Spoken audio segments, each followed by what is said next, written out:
Ravenzo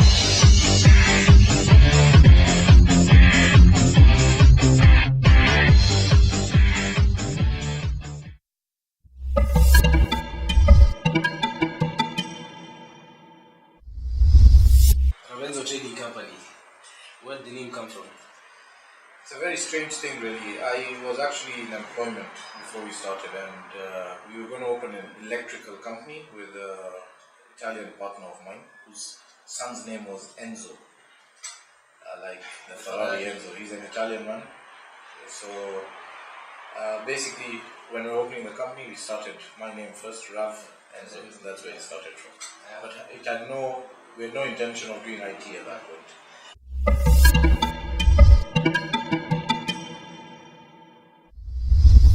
What was the motivation for starting the company? Well, my wife got pregnant, so Money had to be made. So I had to get out of employment and make that bold step into, venturing into business, because that's what I knew best.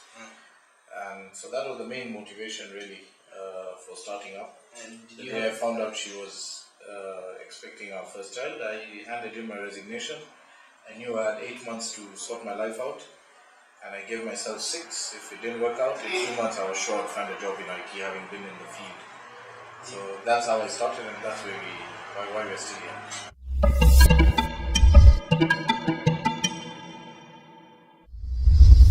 Did you have any help starting it up? Absolutely zero help. In fact, I started with 36,900 shillings, and I sold my first laptop at 40,000. And the cost of the laptop was 40, and I had to borrow 5,000 to pay the supplier.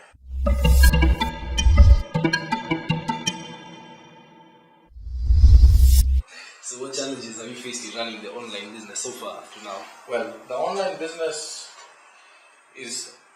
has been a challenge throughout. There's many reasons for that. One is the biggest one that points out is Kenyans still are getting used to internet shopping, or even owning a PC or a laptop and all. So out of our big population of over 35 million Kenyans, hardly even less than 10% own a PC or a laptop. And those who do own one now, they've had it for a very short period, and they can't believe, I just learned how to type a Word document, and now you're telling me I can pay online and something will be delivered. It doesn't make sense to them. Yeah. So it's about educating them, all that, giving them the options of payment, gaining their trust, making sure that we get good reviews from people who have already purchased from us. So there's a lot of challenges, but we are seeing in the last 6 months a big surge in online shopping now. So the middle class to upper class are beginning to understand that this is the way forward. It's cheaper when you buy online. It's easier, you can see more. I mean, you cannot have 5,000 products in any shop, but we can have up to 5,000, 20,000, 30,000 products on an online store. Yeah. So there's been challenges, but we are focused on making sure that we retain our number one spot as the IT online trading, and so we are still investing into it. We're hoping that in the future it will pay off and pay off well.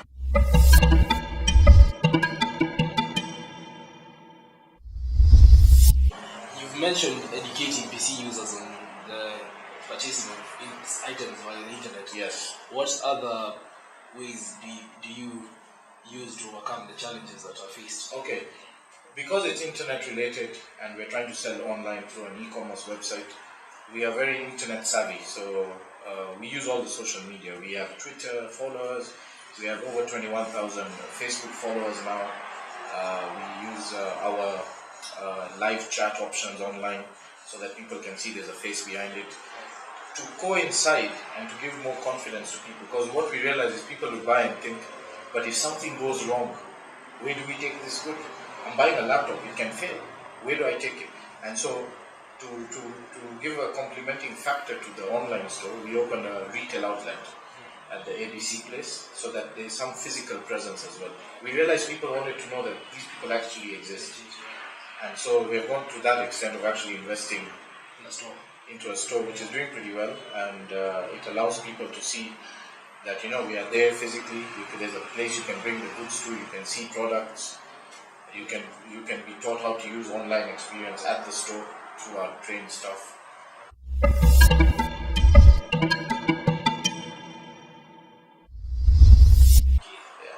Has the business reached where you wanted to reach? Absolutely no, it was. I don't think we're even at 5%. Because it being online, we look at the online experience for people to enjoy regionally, apart from Kenya alone. Yeah. So already we are doing a lot with Uganda, Tanzania, Rwanda, Malawi. We get people ordering from all the way from there. But we want it to grow bigger and bigger and better. And so there's still a lot of challenges that we're facing. For example, only recently we were able to accept online payments via Visa and MasterCard. Now that that's there, we have given exposure for realistic people to purchase now using their credit cards regionally. So it's a long way to go. Long way. We anticipate 5 to 10 years till it peaks.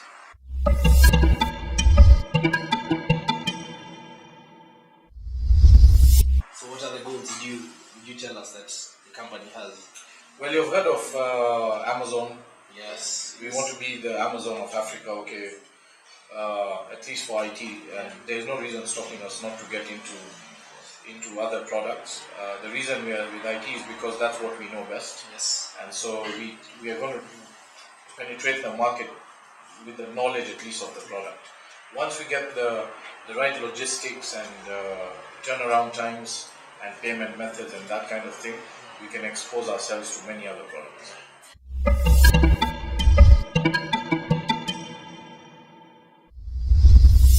And now school life, where did you go to school? I actually was born and bred in Nairobi, Kenya, and I schooled at the Khan Primary School, and thereafter I went to Premier Academy, which is just down the road, and then I was in St. Austin's, and then I decided that school life is a bit tough, so I then moved to UK. I did my diplomas and university life in UK, which is where I was there for 6-7 years, and then I came back to Kenya after that and started up this after working. I worked for 2 years after coming back and then started this.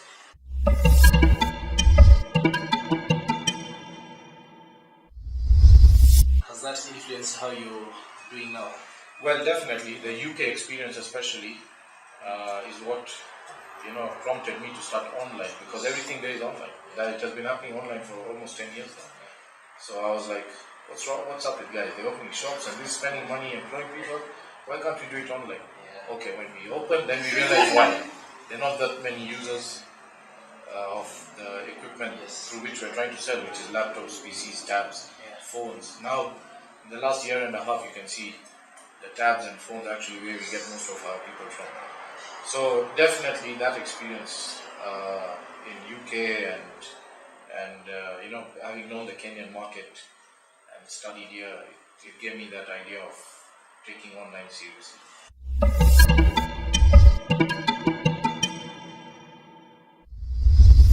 What are your hobbies? What do you do in your free time? Well, how do I tell you? I'm actually a motorsport freak. I take part in the Kenya National Rally Championship, and incidentally at this point I'm leading the championship for 2013.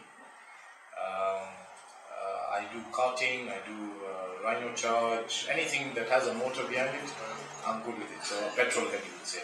So when did you start the motorsport rally? I started karting when I was 8 years old, and I won the Kenya Championship twice at that point in succession. Then I went, studied, came back, and so I started 6 years ago again in the Kenya National Rally Championship, which is the biggest form of motorsport in Kenya. And now I navigate former champion Baldev Chaga, and so we are leading the championship at the moment, and we hope to maintain it till then. So 6 years now in very active motorsport.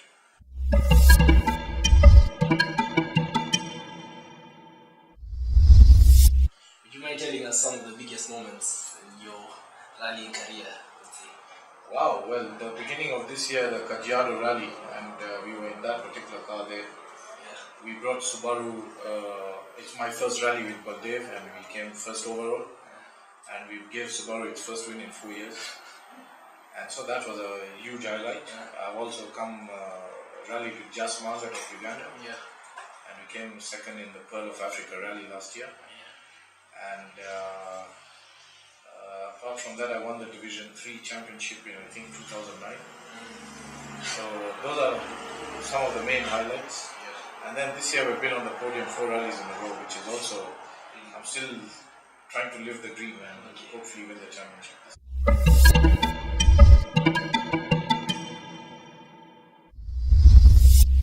In a more general view, what's your idea of success? How do you define success? Success is not only money, that's for sure. I mean, it's about being good with people, retaining stuff is being successful, having a family, good family life is successful. Money helps you get there, but then there are many other goals to achieve in life before thinking of money only.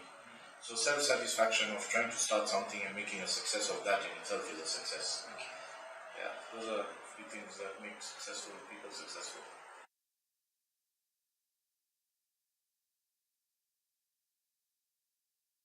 Do the young people play a big role in your business? Very much so.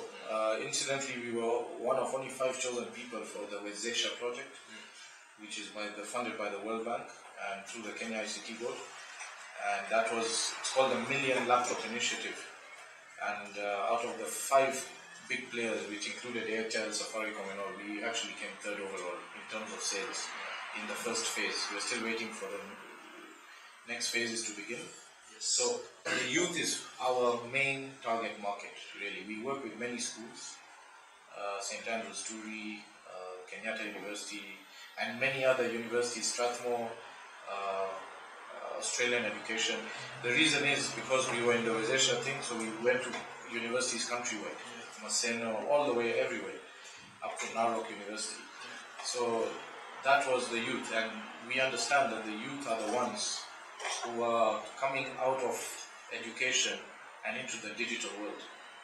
And so if they understand that from school time only, meaning from primary, that digital is the only way forward, then we look at that next influx of 5 to 10 years, all those students being already internet savvy, understanding that online shopping is real, and so we'll have got over one hurdle of trying to educate them that look, it works. Yes. They already know it works, so they are definitely our market.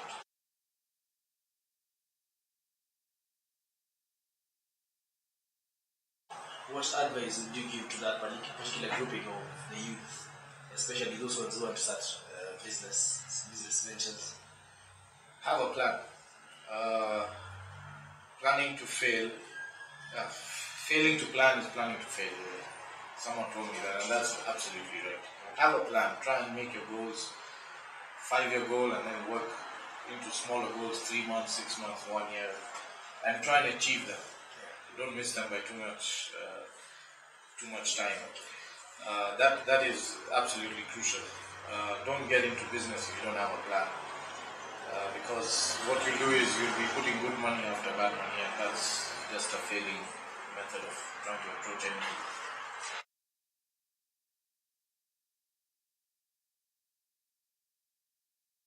Enjoy life, be successful, put hard work into it, it pays off, have a plan, and generally